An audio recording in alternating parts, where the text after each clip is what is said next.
Le PDG vient inspecter le travail à l'entreprise. Tous les employés se lèvent et s'inclinent pour l'accueillir. Seule une femme reste assise à sa place, impassible. Car personne ne sait que le PDG est en fait le mari de la femme. Le manager à côté remarque que le PDG ne cesse de regarder la femme. Il a cru que le président lui en voulait. Alors il s'est empressé de dire que la femme était la nouvelle employée et qu'il allait bien s'occuper d'elle tout à l'heure. Le manager pensait flatter et gagner l'admiration du président. Mais il ne s'attendait pas à ce que cela lui cause des ennuis. À ce moment-là, la femme intrigante, admiratrice de longue date du président, s'est précipitée et s'est accrochée à lui comme un sparadrap. Mais elle ne s'attendait pas à ce que le président ne soit pas intéressé. La femme qui a vu cette scène a ressenti une grande satisfaction. Lors de la conférence de presse de l'après-midi, la femme intrigante a présenté ses créations à tout le monde. D'autres collègues ont pris à tort pour la femme du président. Donc chacun s'est empressé de la flatter. Seule une femme est restée immobile sur place. La femme calculatrice a osé lui demander pourquoi il n'applaudissait pas. Était-il jaloux de son talent? Elle ne s'attendait pas à ce que cette question. Il a heurté le canon du pistolet de la femme et s'est immédiatement levé pour accuser la femme manipulatrice de voler son œuvre et a agrandi la signature dans le coin du design pour que tout le monde la voie. Soudain,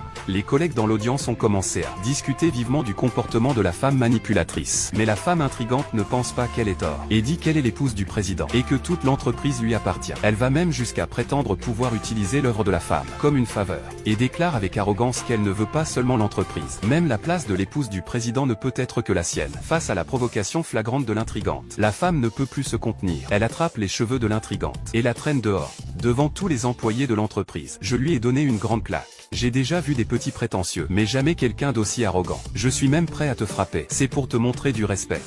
Frère Chuan ne te laissera pas t'en tirer. La scène de combat entre les deux a directement alerté le PDG. Voyant les deux déchirés ainsi, le PDG a immédiatement ordonné au manager de lui raconter le déroulement des faits en détail. Mais à la surprise générale, le manager, pour plaire à la femme calculatrice, a intentionnellement accusé les femmes de harceler quotidiennement la femme calculatrice. Et il